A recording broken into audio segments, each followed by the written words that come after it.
We're now in another section of our Revit Structure Advanced course, and we're going to start looking at how we work with our workset related projects and how we edit elements in those worksets. So at the moment, I've currently got Local 1, User 1 open. You'll notice that at the top of the screen there. So I'm User 1, so let's check that and make sure. So we go here, go to Options, our username is User 1. And our file locations haven't changed from last time, so the default path hasn't changed. So we're User 1, and we're in our local file for User 1. Now, I'm in the Collaborate tab on the ribbon, and there's all our workset settings here in the Worksets panel. Now, you'll notice because I'm User 1, I've actually got ownership of General Workset and Shared Levels and Grids. But you'll notice that Slabs and Roofs is not editable. However, I can still select that workset. Now, that doesn't matter if it's not editable. What that means is I'm working on the assumption that I'm automatically going to borrow elements in this particular workset, even though I'm not the user that has ownership of that workset.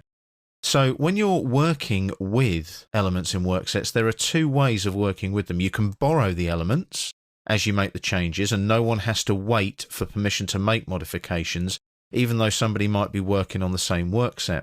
This can speed up the work if you have a small group of people working on the Revit project, especially when there's some overlap between the users.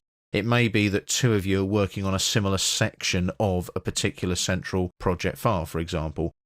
Or you can actually check out a workset. So when you check out a specific workset and make it editable, no one else can modify elements in that workset without permission. However, to check out a workset, you've got to make sure that nobody else is using that workset at the same time. You can only check it out if it's not being used. If it's already checked out, you won't be able to use it. So let's have a look now at borrowing elements first. So when I select an element in a not editable workset, so I'm in Slabs and Roofs and it's not editable, what I'm going to do, I'm going to zoom in on a particular element of this particular file. So let's zoom in and have a look. So we've got some columns there, for example, and we've got some beams and we've got some slabs and so on. So I'm going to zoom in on that column and I'm going to select that column. Now, when I click on it, you'll notice there I can edit it. Okay, that's assuming borrowing.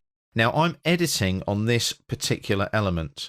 So as you can see, nobody's got it signed out and I can modify the element and it enables me to do so. No one else has that workset checked out right now. So I'm given automatic permission to modify that element.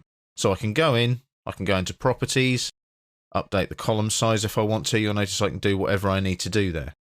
So that means that that workset is not signed out by anybody else at the moment. If it was, I would get a warning on the screen telling me to do so. Now, if someone else has borrowed the element or checked it out, I'm prompted to request permission to edit that element. But at the moment, I'm not. So let's just click there and we'll leave that column sitting there in that view there. Now I've got two sessions of Revit open. So I'm going to go to my other session now.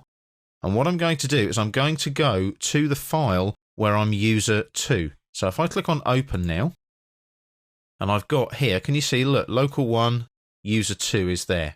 So that's what I want there, that file there. So if I open up that local file, it takes a few seconds to load up. But again, we're working off that central model. So that'll go and find the information from the central model first. But you'll notice that where I've opened that, can you see it's there? So let me just maximize that there. So Local 1, User 2. I'm going to zoom in on the same column now. There's Collaborate.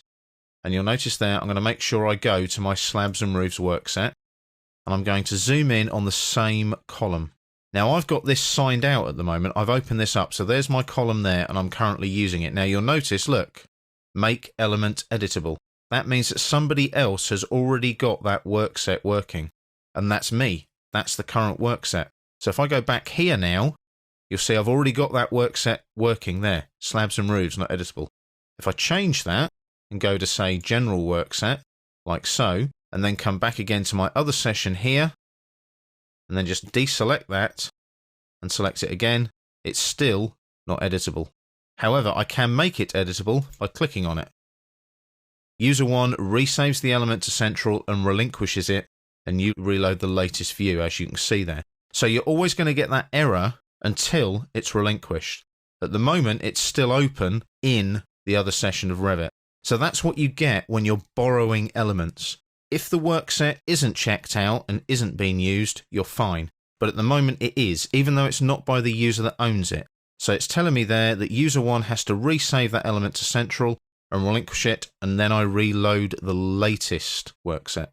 So that's how you edit elements in the work set and also borrow elements in your work set.